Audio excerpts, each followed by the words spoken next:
siguro po ninyo na sinakyan ng ating kalaban itong sindikatong COMELEC at Cheater Killer Smartmatic ang ating panawagan, ang ating suporta sa hybrid election system. May apat na rason o dahilan kung bakit nila sinakyan ito. Isa-isahin ko po. Una, ulitin ko sinakyan nila ang ating panawagan at suporta para sa isang hybrid election system. Mano-manong botohan, mano-manong bilangan, and then automated transmission. Kaya po hybrid. Kasi yung manual at yung automated, kinumbine po natin. Ito yung best practice ng manual at best practice ng automated. Pinagkaisaan po natin itong dalawa para maging malinis at marangal ang ating halalan, mapagkakatiwalaan at makapasok ang mga tamang lingkod bayan, hindi magnanakaw.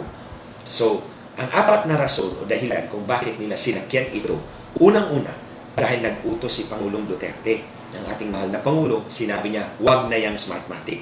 Natandaan nyo nung nandun siya sa Tokyo, inatasan pala niya ang Department of Information and Communications Technology na maghanap ng kapalit kay Smartmatic.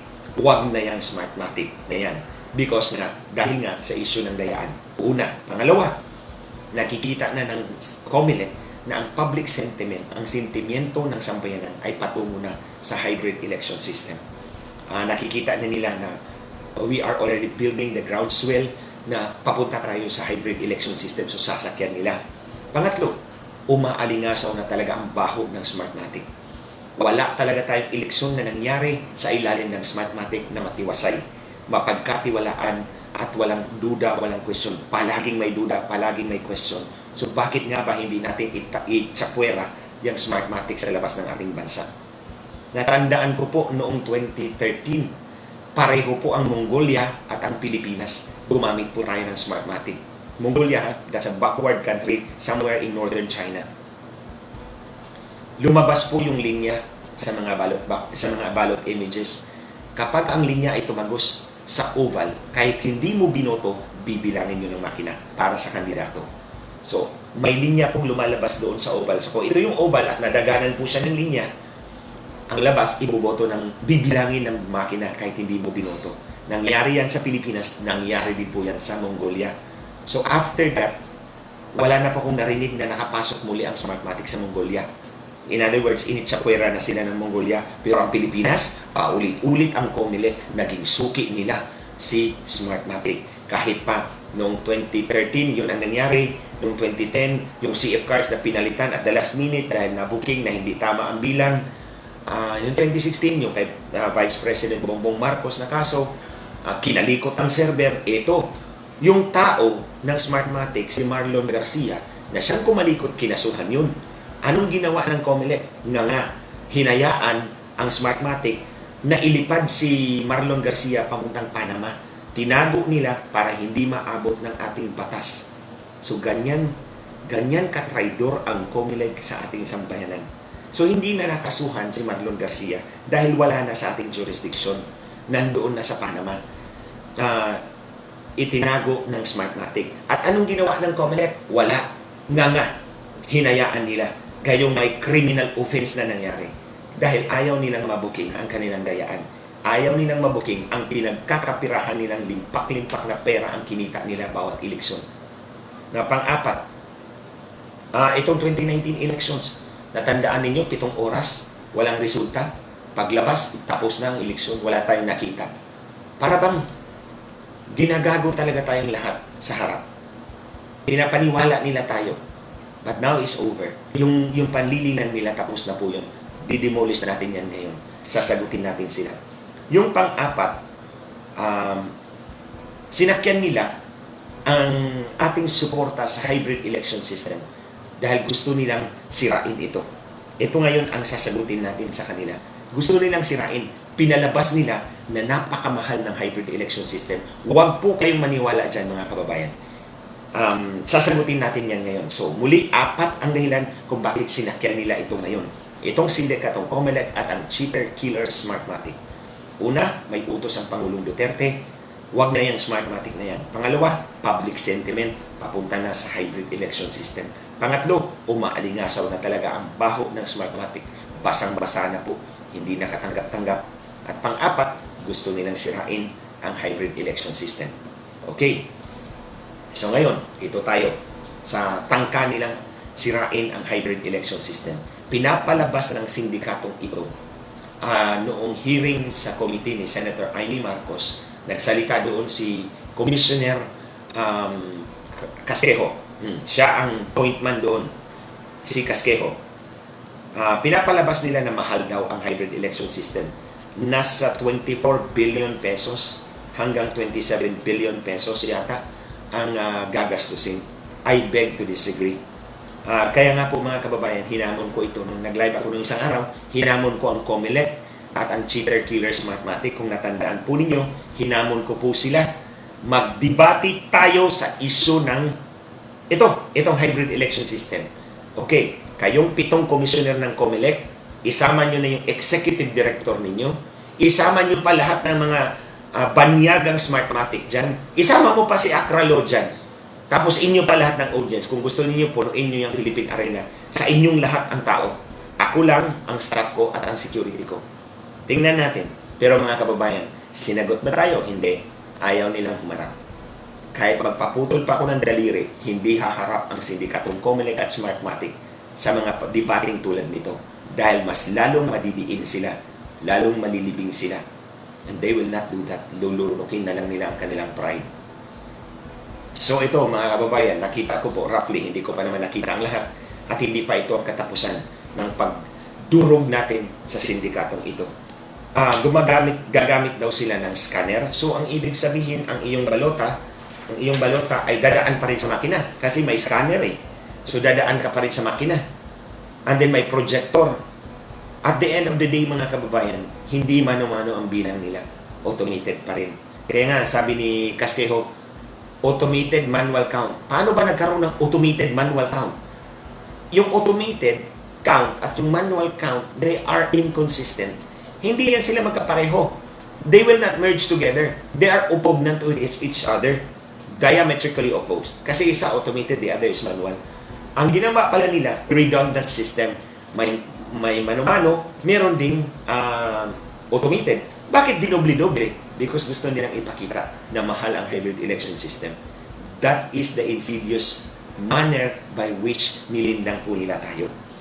Dinoble-doble nila yung sistema para lumubo masyado yung gastos at hindi nyo nasusuportahan ng hybrid election system. Mali po yun. Panlilindang po yan ng COMELEC at Smartmatic. Sindikato nga talaga itong dalawang ito. So, dito tayo mga kababayan. Meron ako ipapakita sa inyo. Ito po yun. Comparison po siya. Okay, comparison po siya mga kababayan. Ito po ang hybrid election system ng sindikatong COMELEC at Cheater Killer Smartmatic. Ito naman po pula, ito po yung People's Alliance for Clean Elections in the Philippines na hybrid version. Dito sa COMELEC, dito sa sindikato version, tawagin ko na po sindikato version. Dito po sa sindikato version, 100,000 lang ang presinto nila. Sa atin po, People's version, 400,000 ang presinto. Dito, makikita natin ha mga kababayan. Sa kanila, 100,000 lang ang presinto. Sa version ng sindikato. Sa version ng sambayanan, 400,000 presinto yan. Dito, may makina. Sa sindikato, may makina sa dulo. Kaya magsisilbi pong choke point. Para bang imbudo na isa-isahan na lang sa dulo. So, meron yan sa kanila. Sa atin po, wala pong makina sa dulo. Kaya walang choke point. Therefore, dire-diretso ang botohan. Walang maaantala, walang dilis. Tuloy-tuloy ang botohan. Kaya nga po, dito, naaantala ang botohan sa sistema po ng sindikato. Pero sa atin po, sa People's Version, tuloy-tuloy po ang botohan. Kaya dito, dahil naaantala ang botohan, dito sa version ng sindikato, super haba ang pila. Di po ba? Nakikita nyo po yan. Mula pa ng 2010, 2013, 2016, 2019, ang pila ay hindi humupa. Ang pila ay pahaba ng pahaba. Yan ang sistema ng sindikato. Pero sa People's Version, halos wala na pong pila. Bakit halos walang pila? Dahil tuloy-tuloy ang botohan. Dahil walang makina sa dulo na magsisilbing choke point. Simple lang po yan mga kababayan. Pag walang makina sa dulo, dire-diretso tuloy-tuloy ang botohan. Dahil tuloy-tuloy ang botohan, walang pipila sa labas. Diretso, mabilis ang botohan. Hindi po tulad sa version ng sindikato. So, dahil dito, may makina sa dulo, may choke point, naaantala ang botohan, at super haba ang pila sa labas, marami ang hindi nakakaboto. O marami ang hindi makakaboto. Witness po kayo niyan. Testigo po kayo niyan, maraming hindi nakaboto. Dito naman sa People's Version, dahil walang makina sa dulo, walang choke point, tuloy-tuloy ang botohan, halos walang pila, lahat ay makakaboto. Now, dito, disenfranchisement of voters. Massive disenfranchisement ng mga botanteng hindi makakaboto sa sistema ng sindikato. Sa sistema ng People's Version, walang disenfranchisement of voters. Bakit nga pala ganito ang sistema natin? Bakit sa kanila 100 presinto lang? Bakit sa ating People's Version 400,000 ang presinto? Halos apat na beses. For every isang presinto sa kanila, may 4 tayo. Bakit ganun? Bakit kailangan lagyan pa ng makina sa dulo? Dahil po, ganito yan. Mas pabor sa mga magnanakaw ng boto kung marami ang hindi makakaboto. Tandaan po ninyo yan. Pag marami ang hindi makakaboto, mas pabor po yan sa kanila. Bakit? Dahil yung hindi nakaboto ay pwede nilang gamitin ang boto noon para idagdag doon sa mga kandidatong nagbayad sa kanila. For example, 10 ang botante sa presinto. Okay? 10 ang botante sa presinto. Halimbawa lamang. Pero dahil sa haba ng pila, 4 lang ang nakaboto. Yung 6 ay hindi. So, pwede nilang gamitin yung 4 para bumoto. Iboboto nila doon sa kanilang kandidatong kliyente o suki. 2 ang hindi nakaboto. So, originally, 10 ang botante sa presinto, 4 lang ang nakaboto dahil sa haba ng pila. Pero, may 6 na hindi nakaboto. Pwede lang pabotohin itong 4. 2 na lang ang hindi. Paglabas ng resulta, 80% ang 4 bumoto, ang 4 binoto nila. So, 80% ang turnout rate, acceptable. Pero, kung 10 ang presinto, ang botante sa presinto at dahil walang pila, sa People's Version ng hybrid election system, 8 ang bumoto, 2 na lang ang hindi, patay na siguro, saan pa sila kukuha? Saan sila huhugot ng magic votes? Wala na silang huhugutan ng magic votes kasi kung iboto nila ang 2, 100% ang turnout. Hindi believable. Hindi ka panipaniwala. You get what I mean? Naintindihan po ninyo? Ulitin ko. Sa hybrid election system, na walang pila, ang mga botante ay makakaboto. Walang pila, mabilis ang botohan. So, halimbawa, sa kada 10 na botante, 4 ang makakaboto, 2 hindi. Malamang, patay na.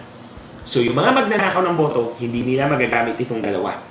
Dahil kung gagamitin nila ito pagpandaya, 100% ang turnout. Hindi po ka panipaniwala. Pero sa sistema po ng sindikato, kada 10 boto, 4 lang ang makakaboto dahil sobrang haba ng pila. So, yung 6, 2 hindi makakaboto, iboboto nila yung 4. At yun ang gagamiting pandaya. Kaya, malaking negosyo, cottage industry, pero bilyon-bilyon po.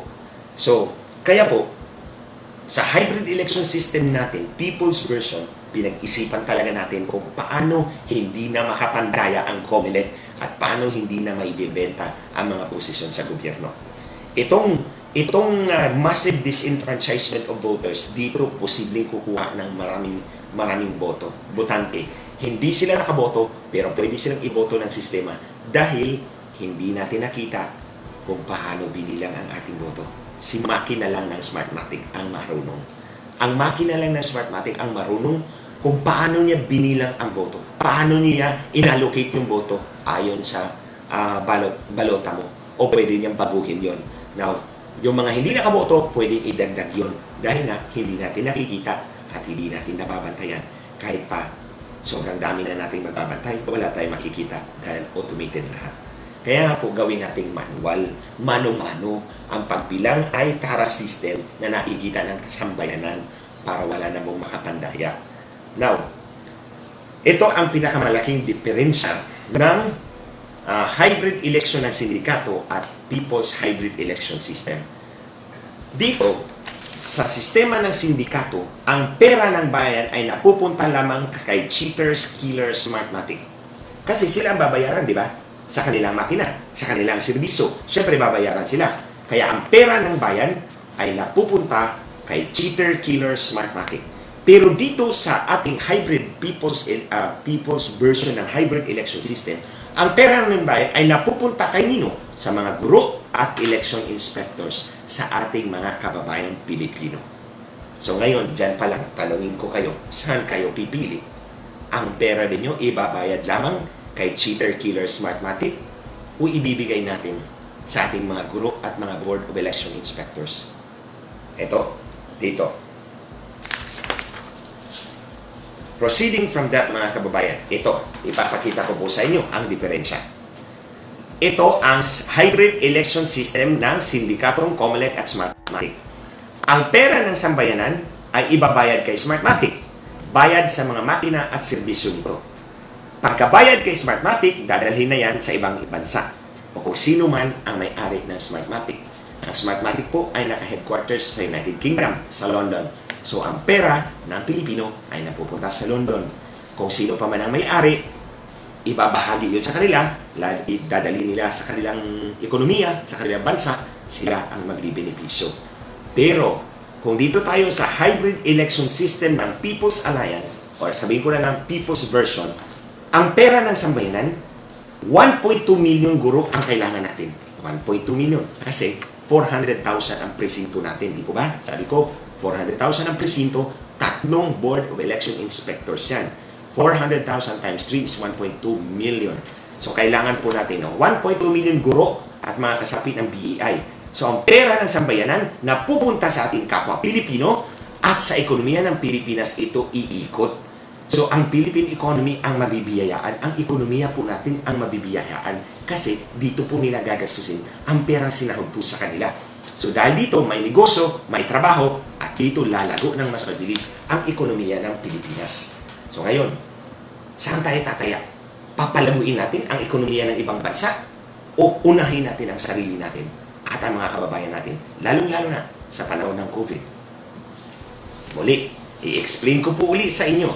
Ito yung mga advantage and disadvantage. Ito, lahat disadvantage yan pagdating sa sindikato. Lahat naman advantage pagdating sa hybrid election ng people, ng tao, ng tambayan. Now, paano lalago ang ating ekonomiya sa hybrid election system ng People's Alliance for Clean Elections or People's Version? Simple lang po.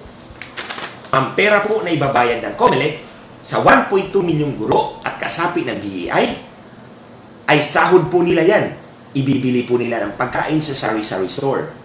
So ito namang may-ari ng sari-sari store, bibili po siya sa supermarket at sa wholesaler.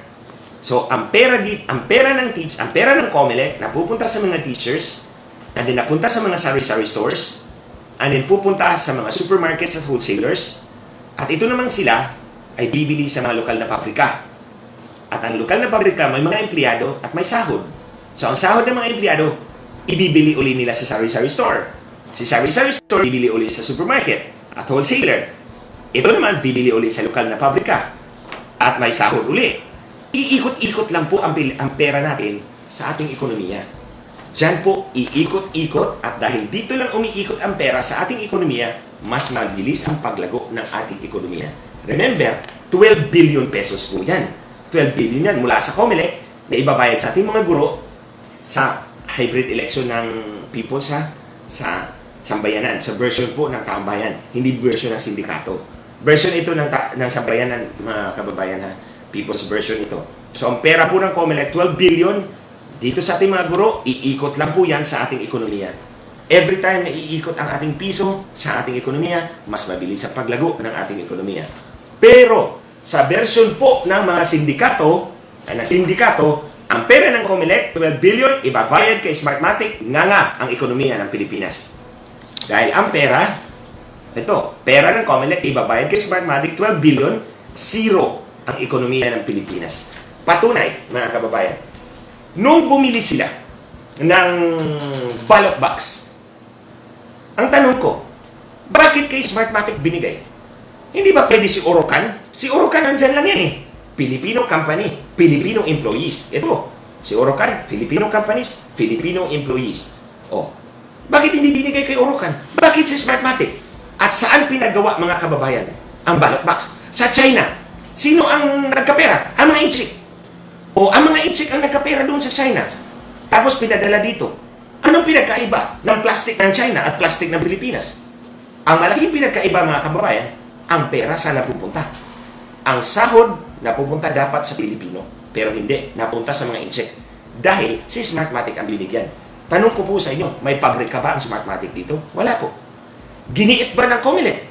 Nga, ang dami ng binili sa inyo. Pwede ba magtayo kayo ng pabrika sa Pilipinas? Wala. Hindi po tulad ng ating militar. Bumibili ng mga barko. Alam ko, bumili sila ng mga barko, pero yung offshore patrol vessels na binili nila, ang iba ang kalahati yata sa ibang bansa gagawin. Pero ang kalahati, dito na sa Pilipinas pinapagawa. Yun, ang militar, mas mabuti pa ang militar. Alam mag-isip. Alam natin kung saan ang puso nila. Nasa bansa natin. Itong Comelec, number 1 trader. Ang dami na pong binili, mga kababayan, mula pa noong 2010 hanggang ngayon. Ni isang pabrika, walang naitayo ang Smartmatic dito. Lahat ginagawa. Kung hindi China, Taiwan. Nandun ang pera natin. Mas mabilis, tingnan mo. Mas mayaman sila. Dahil ang pera natin napupunta sa kanila. Mas mayaman si Taiwan, mas mayaman si China. Tayo, gusto ba lang natin, puro na lang tayo nga. Ninakaw na nga ang boto natin. Niluto pa tayo sa sarili nating mantika yung pera natin. Hindi pa lumalago ang ekonomiya natin. Walang benepisyo talaga. Maniwala kayo, mga kababayan. Pagdating sa Comelec, itong cheater-killer Smartmatic, no benefit to our economy at all. Siyempre, ang nagkapera, akralo, yung mga opisyal dyan na babayaran, mga traidor, yun.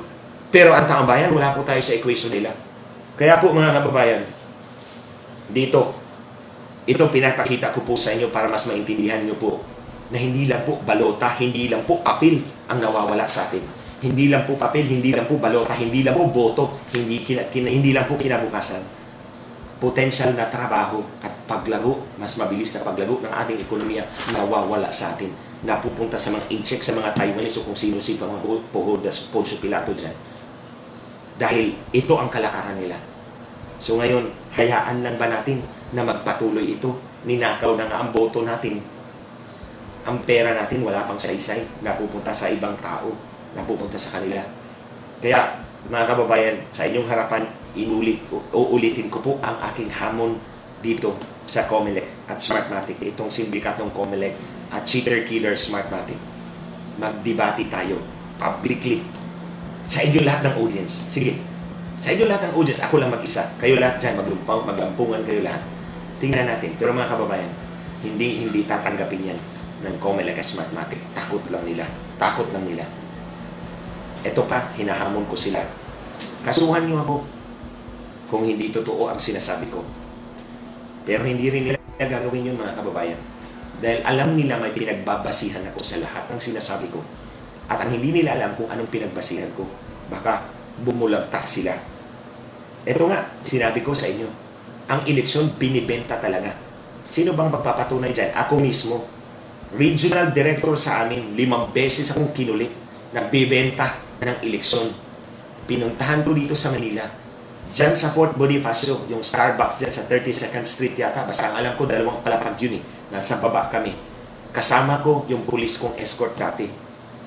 At si Richard Santillan, nagkasama kami. Pinaupo ko sila malapit kung saan kami, ako at yung go-between ng Smartmatic Comelec Syndicate, yung sindikatong ito. Ang pinag-usapan namin magkano sa congressman at governor. At ang sabi ko sa kanya, kilala naman siguro ninyo ako kung sino ako. Kalaban ninyo ako. Tatanggapin nyo ba ang pera ko? Ang sabi po sa akin ng go-between nila, give me 1 week, bigyan nyo ako ng 1 linggo, kukontakin ka namin kung okay. Ang lingwahe na ginamit namin ay waray. Dahil yung abogado na yun ay galing din sa Samar. Malapit siya kay Sixto Brillantes. So naniwala ako na may alam siya. Kasi chairman si Sixto Brillantes at that time. After 1 week, hindi na po tumawag. Siyempre, alam nila, bibitagin ko lang sila. So, hindi kami aabot sa puntong iyon kung hindi sila seryoso. Hindi pa siguro nila alam kung sino ang harap sa kanila. That's why hinarap nila ako. Pero nung nakita nila ako, si Glensong yan, baka bibitagin lang tayo. So, ito, shinare ko po sa inyo lahat, mga kababayan. Dahil ako, in my own self, sigurado ako sa mga pinagsasabi ko. Kapag sinabi kong dinadaya ang ating eleksyon, dinadaya yan. At kapag sinabi kong pinagbibenta ang mga posisyon sa ating gobyerno, elective positions, binibenta yan. Kaya, hindi yan sila. Kahit ano pang hamon ko rito, puputok na yung ugat ko sa leeg, sa kakasigaw, hindi yan tatanggapin nila. Takot lang nila. So, mga kababayan, I will continue to pound on this syndicate. Patuloy ko po itong dudurugin sa inyong harapan. Hindi lang ito ngayon, pag-aralan ko pa yung iba pang technical aspect ng kanilang presentation ni Casquejo at ipapakita ko po iyon sa inyo. Ito yung financial aspect lang po muna na malaki ang mawawala sa atin, especially sa panahon po ng COVID. Nangangailangan po ang ating mga kababayan ng pera, ng sahod. Huwag po natin ibigay sa Smartmatic. Ibigay po natin sa ating mga guro at sa ating mga kasapi ng Board of Education. Sa ating ekonomiya lang iikot ang pera at mabilis ang paglago ng ating ekonomiya. So, alam niyo mga kababayan, kahit ilang beses ko pang hahamunin itong sindikatong COMELEC at cheater killer Smartmatic, hindi nila ako kakasuhan at hindi sila haharap sa isang public debate. Dahil alam nila, I have 10 years worth of experience and materials and information, hindi lang dito, out in the field, na hindi ko pinalabas. Because I'm preparing for that day na maging desperado sila. Pero hindi ko po in-expect na aabot po sa puto ng dahas at pagpatay. At yun nga po, pinatay po, tinorture, pinahirapan, pinatay si Richard Santillan, ang aking kinakapatid. Dahil gusto nila akong saktan, gusto nila akong takutin, they want to crush me, they want to destroy my spirit. But then, hindi nila alam na Diyos. Probably God has given me so much inner strength that I can survive, and I survive. So, ginamit nila ang mga pulis para hindi ako umalma at wala akong chance na lumaban. Pero po mga kababayan, sa inyong tulong, nagawa po natin ito. Marami pong salamat sa inyo nung panahon na 1 million candle rally tayo sa Quirino Grandstand for Richard Santillan sa kanyang ika-14 na pong araw ng pagkamatay. Nakita po nila yun. And now, patuloy tayong lalaban sa kanila. Ito, bilang panghuli, address ko naman po ito dyan sa mga konsentidor sa Police Regional Office 4A. Hiningi ko po kay Colonel Depositar ang record po ng kaso ni Richard Santillan. Ebidensya po ang pinag-uusapan natin dito, Colonel Depositar. 3 beses ko na pong hiningi ito sa inyo, pero ayaw nyo talagang ibigay. Kayo dyan talaga sa Police Regional Office 4A, Calabarzon. Diba? Sabi ko, yung pagpatay kay Prosecutor Sinados, dyan kayo magsimula, mag-inquire sa Laguna, sa teritoryo ni Pitalio, Colonel Pitalio, ang provincial director dyan. Kasi dyan galing ang mga mamamatay tao na tumambang kay Prosecutor Sinados. Yung prosecutor din, na nakabangga ng mga pulis na pinatay din in broad daylight. Sharpshooter ang pumatay nito. So kayo dyan sa Pro 4A, alam niyo kung sino sharpshooter? O, sharpshooter ang pumatay kay prosecutor. Siya lang ang natamaan. Yung kasama niya hindi na natamaan. Dahil sharpshooter ang pumatay. Galing din dyan. Kasi Rizal yun eh. Tapos ito ngayon, kay Richard Santillan, Rizal din. So nandyan talaga, pasensya na. Ang pinakamarami sigurong tiwaling pulis ay nasa Pro 4A. Police Regional Office 4A, Calabarzon. Nandyan ang pinakamarami. Yung 17 na pumatay kay Richard na hindi pa sumuko, yung isa na tigok na, yung 2 sumurrender, nandyan din nagtatago. At hindi isusurrender ng pulis yan. So patunay yan sa inyo mga kababayan na itong mga tiwaling pulis, mga sindikato itong nasa loob mismo ng Philippine National Police at pinagsiswelduhan ng taong bayan. But one day, mababago din yan. Kailangan po nating magtulungan. Kaya ikaw, depositar, Kernel, ikaw yung pangsyam na Kernel na kakasuhan ko. Hindi na kita susulatan, doon na tayo sa ombudsman magkikita. Sinabi mo sa akin na hindi mo ibibigay ang mga hililing ko dahil ang constitutional right ko to access public information, the right to access public information is subject to limitations provided by law. Law ang sinabi mo. Pero anong nilagay mo dito sa sulat mo? administrative regulations. Therefore, ang administrative regulations na sinasabi mo, kernel depositor, does not apply to my constitutional right because only legal limitations are provided for under the Constitution. Walang pinag-uusapan na administrative rules and regulations. So therefore, doon tayo sa ombudsman nakikita. That's the end of it for you. So mga kababayan, hanggang sa susunod po muli, sagutin po natin yung iba pang panlilinlang, durugin po natin.